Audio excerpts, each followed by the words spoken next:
Number one, Jonah was a prophet of God. Hallelujah. Umuntu prophet is a mouthspeak of God. It's someone that has been peace to the nation. Prophet at the time was the one that was giving direction.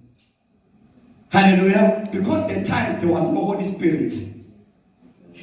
I am with something. Mind, we don't go to a prophet to fully direction. Because it's no way. If you call a prophet raise up himself, he's missing it. Or they don't know the scriptures. Because according to the scriptures, we have the Holy Spirit now.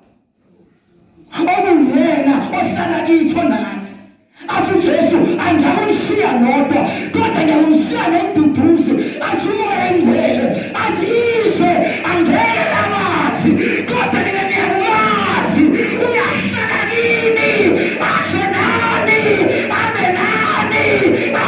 nani I will never leave you as orphans angakusiya nithandane.